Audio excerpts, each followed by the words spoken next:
Hi dear students, SK ആണ്. നിങ്ങൾ NEET എക്സാമിനേഷന് പോകാൻ റെഡി ആയിരിക്കുകയാണല്ലോ. All the best. കുറച്ച് കാര്യങ്ങൾ പെട്ടെന്ന് പറയാം.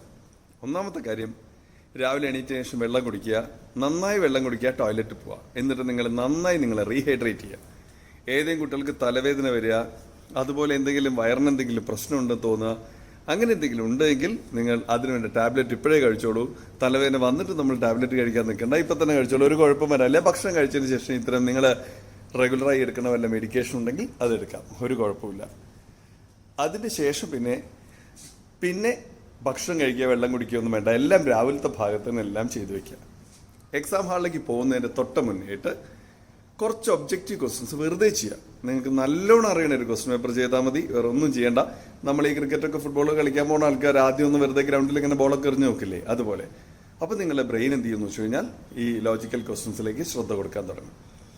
അടുത്ത കാര്യം, അവിടെ ചെന്ന് കഴിഞ്ഞാൽ ഒരു കാര്യം നിങ്ങൾ പ്രത്യേകം ശ്രദ്ധിക്കണം. നിങ്ങളെ ക്വസ്റ്റ്യൻ പേപ്പറിന് ഒരു ഇമോഷനും ഉണ്ടാവില്ല. നിങ്ങളും ഒരു ഇമോഷനും കാണിക്കാനും പോരുത്. അതിനെ അനാവശ്യമായിട്ട് ബഹുമാനിക്കാനോ പേടിക്കാനോ ഒന്നും പോരുത്. അത് നിങ്ങളൊരു ചോദ്യം ചോദിക്കുന്നു, കൂളായി നിങ്ങൾ ഉത്തരം കൊടുക്കുന്നു. അത് നിങ്ങളങ്ങനെ തുറച്ചു നോക്കുന്നു, നിങ്ങൾ അതിനേക്കാൾ ഭംഗിയായിട്ട് അതിനെ തുറച്ചു നോക്കുന്നു. അത്രയേ ഉള്ളൂ. ഇത് നിങ്ങളുടെ കീഴിലാണ് എന്നുള്ള ഉറപ്പോടെ ആ പരീക്ഷ എഴുതാൻ ധൈര്യമായിട്ട് പോയിക്കൂടാ. ഓക്കെ. പിന്നെ അത് സയൻറ്റിഫിക്കായിട്ട് ഡീൽ ചെയ്യുക. അതിൽ ഇമോഷൻ ചേർക്കാണ്ടിരിക്കുക. എക്സാം ടഫാണെങ്കിൽ നന്നായി പഠിച്ച കുട്ടികൾ മാത്രമേ രക്ഷപ്പെടുള്ളൂ. അതുകൊണ്ട് നിങ്ങൾ വിചാരിക്കരുത് എക്സാം ടഫാവുമ്പോൾ ദൈവമേ എനിക്ക് മാത്രമാണ് ടഫാവെന്ന് വിചാരിക്കരുത്. എല്ലാവർക്കും എക്സാം ടഫായിരിക്കും. അതുകൊണ്ട് തന്നെ നന്നായി പഠിച്ച കുട്ടികൾ മാത്രമേ റാങ്ക് ലിസ്റ്റ് വരുള്ളൂ. അതാണ് നിങ്ങളുടെ ധൈര്യം എന്ന് പറയുന്നത്. ഒരു സാധനം അറിയാത്തത് നിങ്ങളുടെ പ്രശ്നമാണ് നിങ്ങൾ വിചാരിക്കരുത്, അത് എല്ലാവരുടെയും പ്രശ്നമാണ്.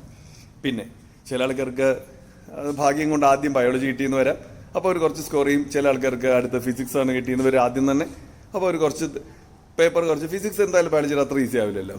അപ്പോൾ ഞാൻ പറയാം, ഫിസിക്സ് കിട്ടിയ ആൾക്കാർക്ക് ബയോളജി വരാനുണ്ട്, ബയോളജി കിട്ടിയ ആൾക്കാർക്ക് ഫിസിക്സ് വരാനുണ്ട്. ഞാൻ പറഞ്ഞല്ലോ, ഒരു ഡോക്ടർ എങ്ങനെയാണ് ഒരു പേഷ്യൻറ്റിനോട് ഇത്തരം സങ്കടം, വിഷമം, എമ്പതി ഒന്നും കാണിക്കാണ്ട് വളരെ പ്രൊഫഷണലായിട്ട് എങ്ങനെ ഡീൽ ചെയ്യുന്നു, അങ്ങനെയാണ് ക്വസ്റ്റ്യൻ പേപ്പറിനെ ഡീൽ ചെയ്യേണ്ടത്. അങ്ങനെ മാത്രം ഡീൽ ചെയ്തോളൂ എന്ന് ഞാൻ നിങ്ങൾക്ക് ഇടയ്ക്ക് പറഞ്ഞു തരാറുണ്ട്. ഞാൻ നിങ്ങൾക്ക് ചെയ്യാൻ പറ്റുക ചെയ്താൽ മതി.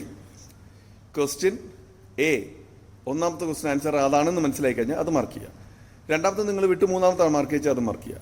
ഈ മാർക്ക് ചെയ്യുന്നിടത്ത് തെറ്റി എന്ന് പറയരുത്. നിങ്ങൾ എറർ പ്രോൺ ആവരുത്. ഡോക്ടർക്ക് ജനറലി തെറ്റുപറ്റാൻ പാടില്ല. അപ്പോൾ അതുകൊണ്ട് വളരെ ഈസിയാണ് ക്വസ്റ്റ്യൻ വരികയാണെങ്കിൽ ഒരൊറ്റ തെറ്റ് നിങ്ങൾക്ക് ഭയങ്കര കൂടുതൽ മാർക്ക് കുറയ്ക്കും. പരീക്ഷ വളരെ ഈസി ആവാനാണ് സാധ്യത. കഴിഞ്ഞ പ്രാവശ്യം 47 കുട്ടികൾ ഫുൾ മാർക്ക് വാങ്ങിയ പേപ്പറാണെന്ന് ഓർമ്മ വേണം. അതുകൊണ്ട് പേപ്പർ ഈസി ആവുമ്പോൾ തെറ്റാനുള്ള സാധ്യത കൂടും. നമ്മൾ ചെറുതങ്ങ് ഓവർലുക്ക് ചെയ്തു പോകും. അത് ഒന്ന് ആൻസർ A ആണ്. അത് A തന്നെയാണെന്ന് ഒന്നും കൂടി ഉറപ്പിക്കുക. അത് അതിനുള്ള സമയമൊക്കെ അവിടെ കിട്ടും, ഒന്നുകൊണ്ട് പേടിക്കേണ്ട. ഇതാണ് ചെയ്യേണ്ടത്.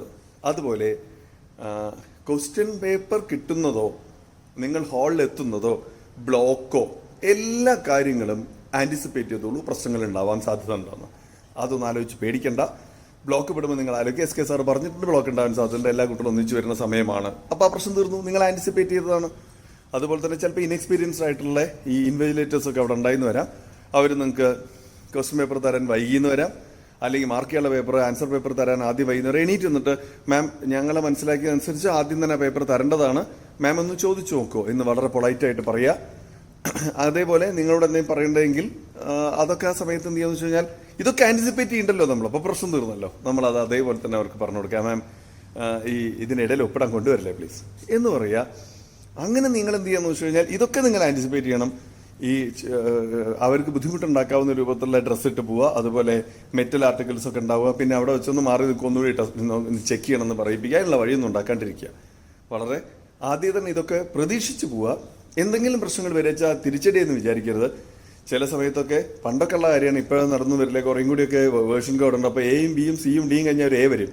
അപ്പോൾ ഈ എക്കാരൻ എന്ത് ചെയ്യുമെന്ന് വെച്ച് കഴിഞ്ഞാൽ മുന്നിലുള്ള ഈ അപ്പുറത്തുള്ള എക്കാരനെ വിളിച്ചിട്ട് ആൻസർ ചോദിച്ചു എന്നൊക്കെ വരും. ആ സമയത്ത് പൊന്നാര ബ്രോ വിടണം, ആരെയും കണ്ടു കഴിഞ്ഞാൽ ജീവിതം പോകും. കുറേ കാലം ഇത് പഠിച്ചുകൊണ്ടിരിക്കണം, അതുകൊണ്ട് ബുദ്ധിമുട്ടിക്കരുത് എന്ന് പറയുക.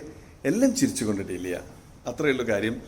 പരീക്ഷ വളരെ ഈസി ആയിരിക്കും, ഒരു സംശയം വേണ്ട. നിങ്ങളെ പഠിപ്പിച്ചത് മാത്രമേ ചോദിക്കൂ. പക്ഷേ പഠിപ്പിച്ചത് വളരെ ഭംഗിയായിട്ട് എഴുതാൻ നിങ്ങൾക്ക് ഭാഗ്യമുണ്ടാവട്ടെ എന്ന് പ്രാർത്ഥിക്കുന്നു. ഗംഭീരമായിട്ട് ചെയ്തോളൂ. എപ്പോഴും പ്രാർത്ഥിക്കേണ്ടത് നിങ്ങൾ വിചാരിച്ച സ്ഥലത്ത് നിങ്ങൾ എത്തിച്ചേരുമെന്ന് അവിടെ തന്നെ മനസ്സിലാക്കിയിട്ട് വേണം അതിൻ്റെ ഉള്ളിലേക്ക് കടക്കാൻ. പേടിയോടെ ക്വസ്റ്റ്യൻ പേപ്പർ നോക്കരുത്, അത് നിങ്ങളെ കീഴടക്കും.